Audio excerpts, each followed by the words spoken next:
नमस्कार दोस्तों, स्वागत है आपका न्यू उत्कर्ष यूट्यूब चैनल में। आज के इस वीडियो में हम देखने वाले हैं गुप्त साम्राज्य के बारे में।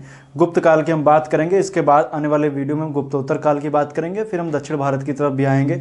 दक्षिण भारत के इतिहास के बारे में हम आपको बताएंगे। तो आइए देखते हैं, आज के इस वीडियो में बात करेंगे गुप्त वंश की। गुप्त वंशों की बात करेंगे तो इतिहासकारों का मानना है कि ये क्या थे, कुषाणों के सामंत थे, आगे चल करके स्वतंत्र बन गए।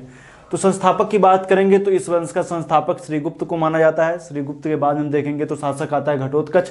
घटोत्कच के बारे में जानकारी में मिलती है प्रभावती गुप्ता के पूना ताम्रपत्र अभिलेख में, जिसमें इसको आदि पुरुष भी कहा गया है। तो ये इसका दूसरा कह सकते हैं शासक था। पहला था श्रीगुप्त, दूसरा था घटोत्कच। इसके बाद में शासक की बात करेंगे तो चंद्रगुप्त फर्स्ट आता है, जिसकी उपाधि महाराजा धीराज की है, और इसने गुप्त संवत की शुरुआत की थी, जिसकी ड्यूरेशन है 319 ईस्वी।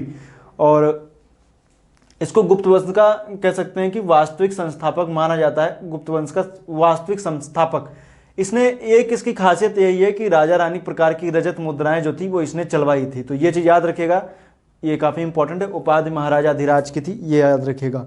तो गुप्त वंश का वास्तविक संस्थापक कौन था? चंद्रगुप्त फर्स्ट। गुप्त वंश का प्रथम शासक कौन था? श्रीगुप्त था। उसके बाद घटोत्कच। इसके बाद में आएगा समुद्रगुप्त। तो समुद्रगुप्त के बारे में देखेंगे और इस वीडियो में हम समुद्रगुप्त तक आपको बताएंगे। समुद्रगुप्त के बाद रामगुप्त का भी हम चर्चा करेंगे, और जो ये मैप भी बना हुआ है, मैप के माध्यम से हम आपको चीजें बताने की कोशिश करेंगे। और आने वाले वीडियो में हम बात करेंगे चंद्रगुप्त विक्रमादित्य के बारे में।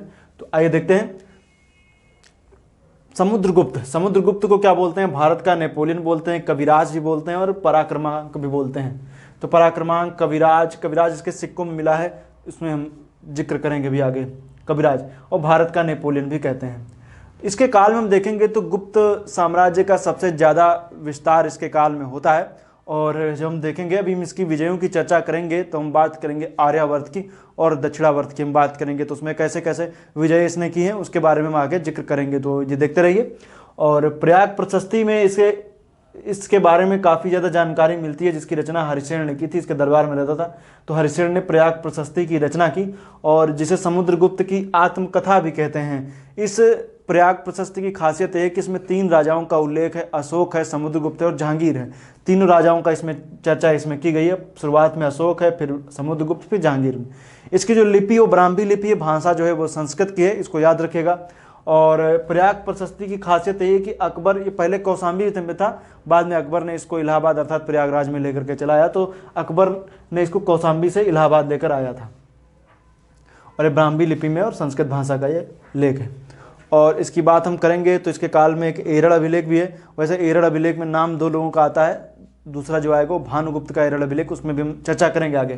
तो एरड़ अभिलेख में समुद्रगुप्त का भोगनगर कहा गया है। एरड़ को बोला गया समुद्रगुप्त का भोगनगर। ये एमपी के सागर जिले के पास में स्थित है, तो इसको याद रखिएगा, समुद्रगुप्त का भोगनगर।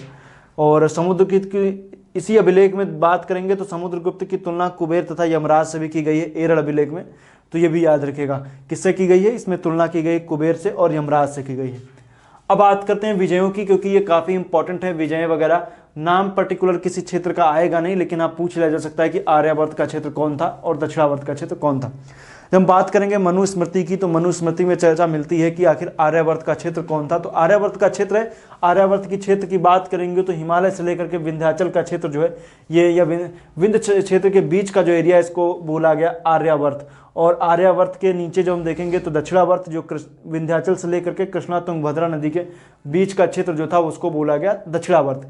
और मैं बात बता दूं कि सबसे पहले भारतवर्ष का जो जिक्र हमें देखने को मिलता है, तो भारतवर्ष शब्द का जो जिक्र हमें मिलेगा वो मिलेगा खारवेल के हाथी गुम्फा अभिलेख में। हमें भारतवर्ष शब्द का जिक्र मिलता है। तो भारतवर्ष का जिक्र कहाँ पर? हाथी गुम्फा अभिलेख में। किसका है? कलिंग नरेश खारवेल का है। तो उसमें हमें देखने को मिलेगा भारतवर्ष शब्द का जिक्र है। और ये आर्यावर्त की बात कर रहे हैं, तो आर्यावर्त की बात करेंगे तो ये हिमालय से विंध्याचल क्षेत्र, 9 राजाओं को हराया था विंध्याचल के क्षेत्र में, मतलब ऊपर के जो ये आर्यावर्त का क्षेत्र है, इसमें 9 राजाओं को हराया।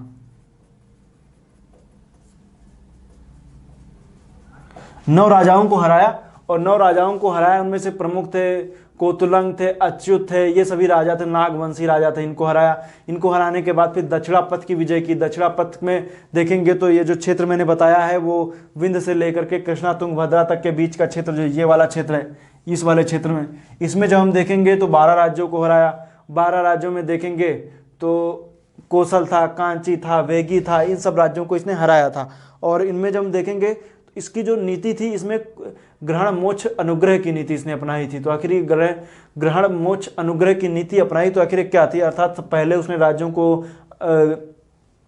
कह सकते हैं ग्रहण किया या अधिग्रहण कर लिया, विजय किया, विजय के बाद में उन पर दया की, दया के बाद उनको अनुग्रह करके उन पे कह सकते हैं मोक्ष दिया, मतलब मुक्त किया, मुक्त करके बाद उनको उनका साम्राज्य लौटा दिया। तो यही ग्रहण मोक्ष अनुग्रह की नीति थी जिसमें इसने दक्षिण भारत के राजाओं को लेकर के अपनाई थी। लेकिन जब ये दक्षिण की तरफ अपना अभियान कर रहा था, दक्षिण भारत की तरफ, तो उत्तर भारत के जो राजा थे वो फिर आगे चल करके स्वतंत्र होते चले गए और स्वतंत्रता की घोषणा करने लगे। फिर ये दोबारा आता है, तो दोबारा आता है तो पुनः उत्तर राज्यों को इसने विजय की और उसको बोला गया प्रथमोद्धरण नीति। तो प्रथमोद्धरण की नीति इसने उत्तर राजाओं के लिए अपनाई और इसका मतलब था कि पूर्णतः उन्मूलन की नीति इसने कब अपनाई, जब इसने दोबारा उत्तर राज्यों का, इसने कह सकते हैं उत्तर राज्यों में इसने दोबारा अपना आंदोलन चलाया, अर्थात कह सकते हैं दोबारा अपनी विजय पताका लहराई और उसमें उत्तर राज्यों की विजय इसने की, तो उसको बोला गया प्रथमोद्धरण नीति। आगे चल करके इसने आठविक राज्यों की विजय की। आठविक मतलब जंगली राज्य, उत्तर प्रदेश के गाजीपुर के क्षेत्र में आसपास के क्षेत्रों को देखें तो यहाँ पर आठविक मतलब जंगली जातियाँ रहती थी, उनको इसने पराजित किया। तो ये भी याद रखिएगा। एक फैक्ट इससे रिलेटेड ये है कि श्रीलंका के राजा श्री मेघकर्ण ने दूत भेजकर गया में बौद्ध विहार बनाने की अनुमति मांगी थी। तो गया में बौद्ध विहार बनाने की अनुमति श्रीलंका के राजा ने मांगी थी और जो ये बौद्ध विहार बनाया जा रहा था वो श्रीलंका के लोगों के लिए था, बौद्ध भिक्षुओं के लिए बोला गया कि एक बौद्ध विहार बनाया जाए। कहाँ पर अनुमति मांगी? गया में। तो याद रखिएगा, ये मोस्ट इंपॉर्टेंट प्रश्नों में से एक है। किसकी काल की बात चल रही है? तो ये बात चल रही है समुद्रगुप्त के काल की, जिसको किस नाम से जानते हैं? भारत का नेपोलियन भी कहते हैं, कविराज और पराक्रमांक के नाम से भी जानते हैं। 6 प्रकार के इसके काल में स्वर्ण मुद्राएं मिलती हैं। 6 प्रकार की स्वर्ण मुद्राओं की बात करेंगे तो जैसे गरुड़ है, धनुर्धर है, परशु है, अश्वमेघ है, व्याघ्रहंता, वीणा वादन। तो इन सब चीज़ों को मिलती है। वीणा वादन में इसको बोला गया कि कविराज है, अच्छा वीणा बजाता है और इसको कविराज भी बोला गया है। तो ये चीज़ें याद रखिएगा। इसके बाद में जो ये 6 याद रखिएगा, पूछा जा सकता है कि परशु प्रकार की जो स्वर्ण मुद्रा किसने चलाई, या व्याघ्रहंता प्रकार की स्वर्ण मुद्रा किसने चलाई, गरुड़, धनुर्धर, वीणा वादन किसने चलाई, ऐसे ऐसे प्रश्न पूछे जा सकते हैं। तो सभी किससे रिलेटेड है? सभी रिलेटेड है समुद्रगुप्त से। इसके बाद जब हम देखेंगे तो इसके बाद में शासक आता है रामगुप्त।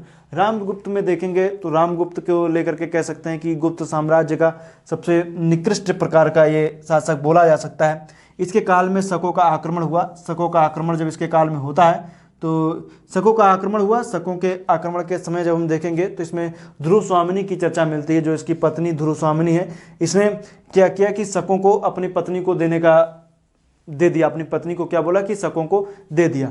इसमें बात यहीं पर एक आती है कि ध्रुव स्वामिनी के जो बात की है कि ध्रुव स्वामिनी जो है वो बात की है कि शकों को उसको भेजा जा रहा है। तो उसका जो ध्रुव स्वामिनी के वेश में इसका भाई जो है, जिसका नाम है चंद्रगुप्त द्वितीय विक्रमादित्य है, चंद्रगुप्त द्वितीय, वो ध्रुव स्वामिनी के वेश में शकों के पास जाता है और शकों के राजा को, शक राजा को मार डालता है और ध्रुव स्वामिनी को छुड़ा करके ले आता है। वापस आने के बाद में चंद्रगुप्त द्वितीय विक्रमादित्य रामगुप्त की हत्या करता है। रामगुप्त की हत्या करने के बाद ध्रुव स्वामिनी से स्वयं विवाह कर लेता है। तो इसके बाद का जो शासक आएगा वो शासक आने वाला है चंद्रगुप्त द्वितीय विक्रमादित्य की चर्चा करेंगे। चंद्रगुप्त द्वितीय विक्रमादित्य रिलेटेड बहुत सारी चीज़ें हैं, उनकी हम नेक्स्ट वीडियो में चर्चा करेंगे और करीब 3 से 4 वीडियो लगेंगे और गुप्त साम्राज्य जल्द से जल्द खत्म करने की हम कोशिश करेंगे। तो मिलेंगे नेक्स्ट वीडियो में, तब तक के लिए आपका बहुत बहुत धन्यवाद।